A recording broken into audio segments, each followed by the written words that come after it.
Hello everybody, my name is Chen, and I'll be performing my experiments that are based on sound. This experiment is going to come in 3 phases.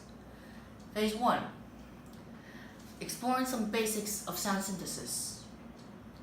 We are going to play using a sound synthesis or sound player to play some standard pure frequencies like 440 standard A and all the other frequencies, and we're gonna mix them together and make a chord, and sometimes even change its phase. And now, the phase 2 of this project is exploring basics of frequency-based sound analysis, which is FFT. What does FFT stand for? It stands for Fourier transform. Fourier transforms math equations are very complicated. However, the concept is very simple. For example, you're trying to see what ingredients this juice punch is made of. So how do you do that? We add filters. In this experiment, we're going to do something like that, except it's on a computer. Phase 3, we're going to explore whether some of these properties of sound might be useful as indicators to control lights, like in a concert. So, for example, we have a stage, we have the DJ that controls the sound, remix it, and then we have the lights. What we can do here is that we can use the experiment to find out whether this method would be reliable to control lights for a long time during the concert. Now that work? Let's begin our experiment. Please move the camera. Thank you.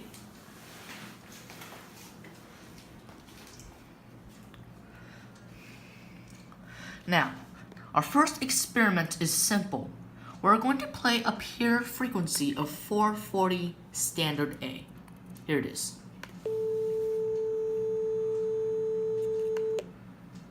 You hear that? Okay. Now we are going to add 2 more frequencies, 220 and 880. And now I forgot to mention the unit. The unit for these numbers is hertz. Hertz stands for cycles per second.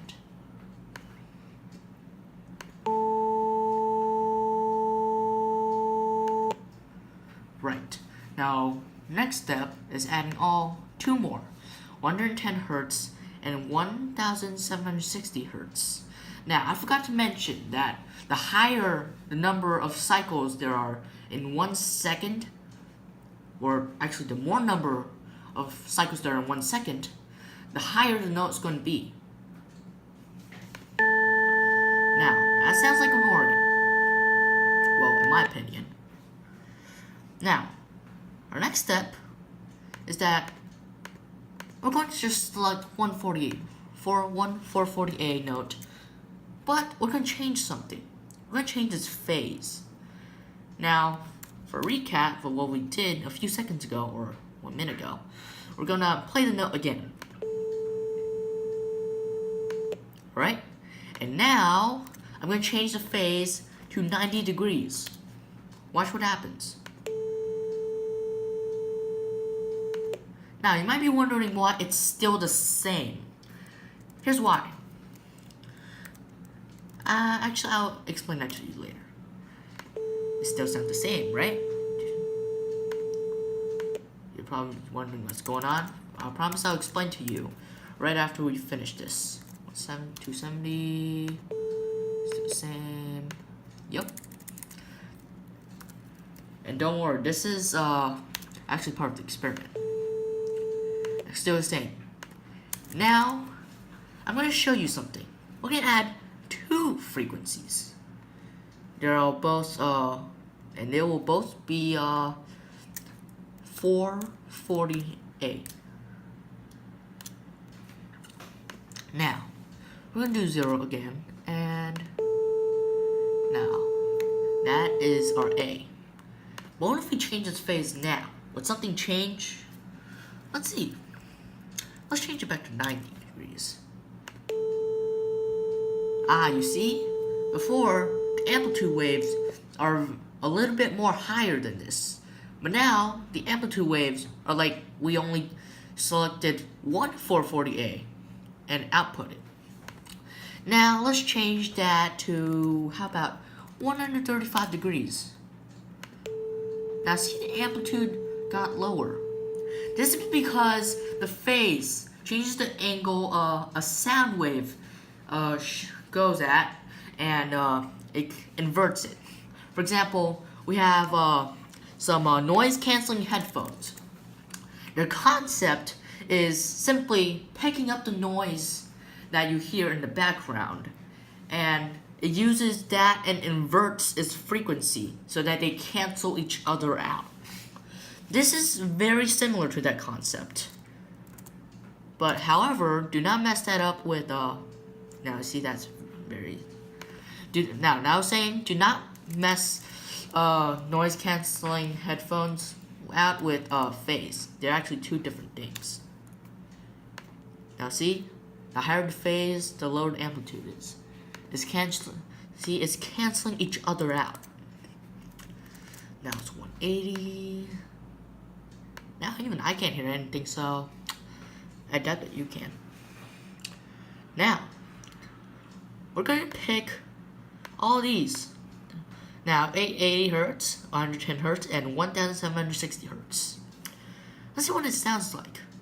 Before, without any phase, it's going to sound like this. Now, when we add phase, it's going to sound like this. Wait a second, did I press enter here? Now, there we go. That is the difference. That is how phase changes how a note sounds like, or even cancel it out. Alright. Now, that is the end of... Oh, wait. Alright. Now, I've got to mention something. We have gains. You see these bars over here? These ones are gains. Not amplitude, gains. Now, what does that gain do? It either accentuates or attenuates the volume, or scientifically, a scientific word would be amplitude of a frequency. For example, we turn 440A to amplitude of 0.4, we change to 2, and we change 110 Hertz and 1760 Hertz to 0.1 amplitude. Now, when you increase, it's called accentuate. When you decrease, it's called attenuate. So here we accentuated, here we didn't change, and here we attenuated. See? It sounds different, right? That's how it works. And that is the end of phase 1 of our experiment. We will now begin phase 2 of the experiment, exploring basics of frequency-based sound analysis, FFT. Now, I'm going to load this, remix_001. Now, you're going to see something very interesting down here. Observe.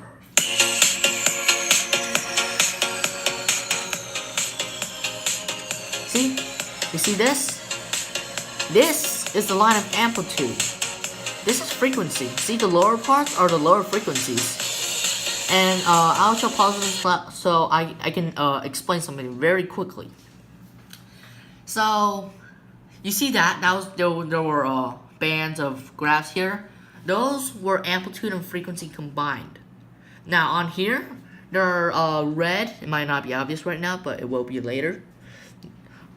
The more left the frequency lines are, that means the lower the frequency is.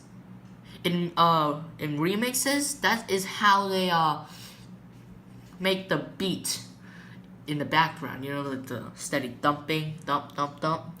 That's basically changing the amplitude of lower frequencies. I'll I'll show you that later. But now, now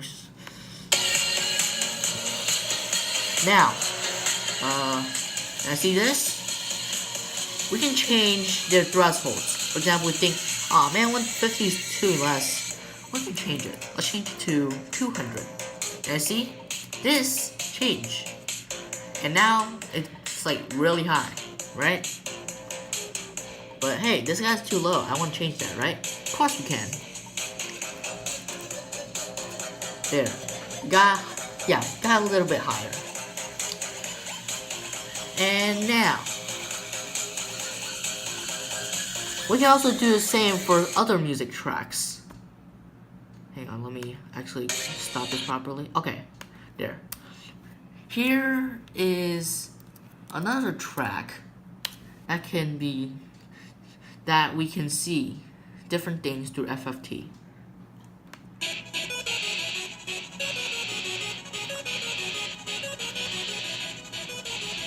Now see, this one has very steady amplitudes. Now,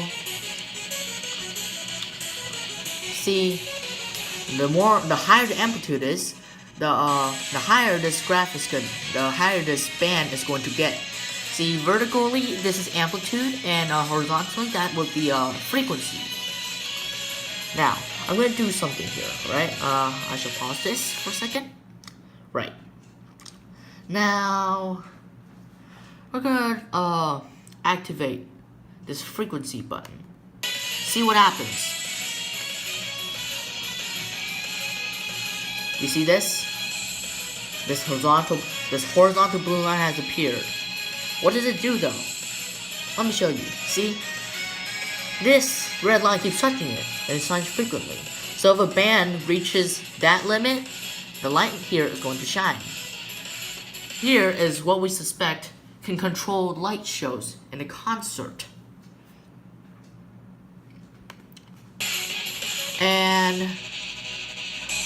But what if we think this is too high? Want the limit to be even lower? Sure, we can change that as well. Now, see, when I change to 0.3, it got lower. But hey, we think that's too weird. It's like, it keeps shining.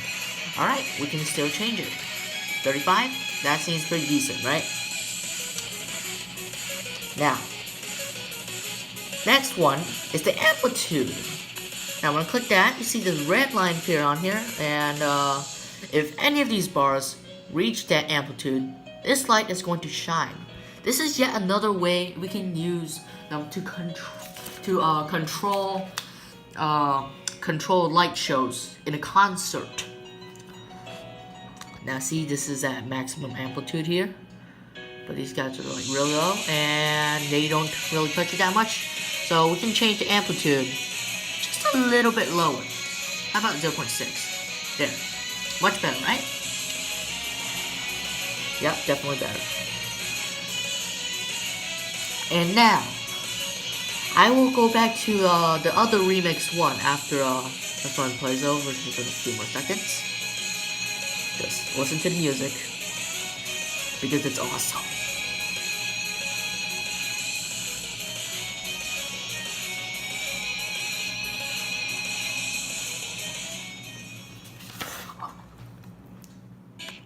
Alright.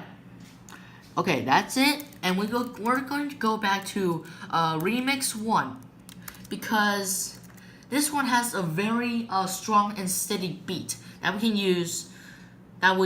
We can use for our next part of the experiment.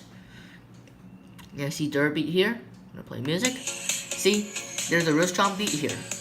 Goes up. Now we do that to their beat, and it says frequency frame sampling underway. Now after a few seconds, there's going to be something appear here. See? Now, what is it doing here? Now, you should remember the amplitude bars all that time. You just keep shaking and waving. Now, this is very like that, but it analyzes it for it analyzes the music for a phrase. For example, just like now, you see, it's like, hey, that thing's pretty cool. You want to see even cooler? Remember the red band keeps going up and down. keep dumping. Now, but we only see what the waveforms of the red band, the sine waves of the red band, and also do you see this blue line here? Each line represents 1 second. So it's like 1 second, 2 seconds, 3 seconds, 4 seconds, 5 seconds, 6 seconds, etc., etc. And now, do you notice something? Change back to -1. Do you notice something? See, the thumping of this lower frequencies, they go up and down very strongly, very powerful. They are. See this way we can only just see the sine waves of the red band, which is at lower frequencies. Now, of course, we can see other bands like the orange band, the green band, blue band, aqua blue band, or dark blue band. But right now, this is the most significant because this has the most. This is. Sorry, I lost my train. The movement of this is very, very powerful. Unlike others, which are like, what? See what I mean? Now, that's what that Dura beat thing does. And now, we're gonna get music playing. Of course, we're gonna always turn that off. And that's the amplitude, right? Oh, wait, sorry. See, that's the amplitude.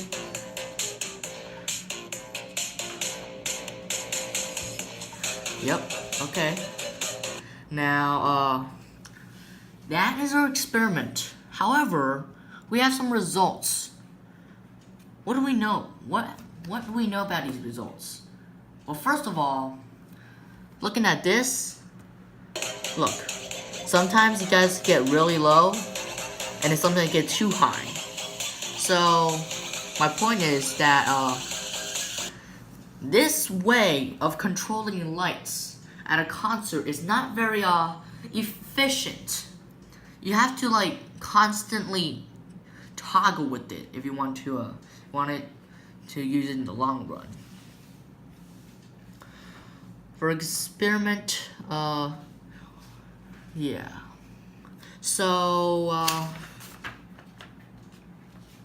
now I'm gonna explain some more from the last synthesis. Remember I said the 440 phase cancels each other out here like that, and we have let's change that back to 0.2, and we have these two. Now that's a sharp noise because I did something wrong. My bad. I'm really sorry. What? Oh, right. Now, see, we can't hear anything because the phase literally just cancels each other out. For example, we do an equation here. 1 plus -1 equals 0. See, they cancel each other out. So this is basically the same thing.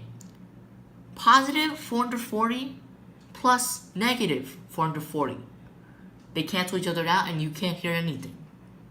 That's basically what that does.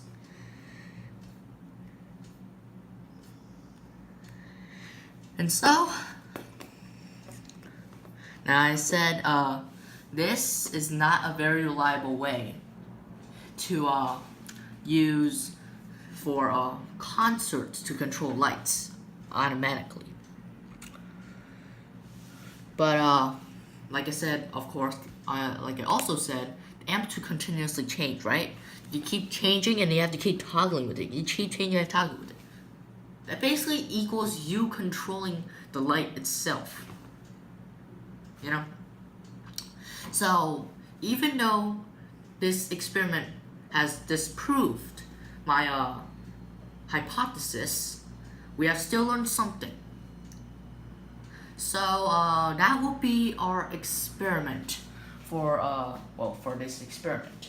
Thank you, and I hope you have a nice day. Bye.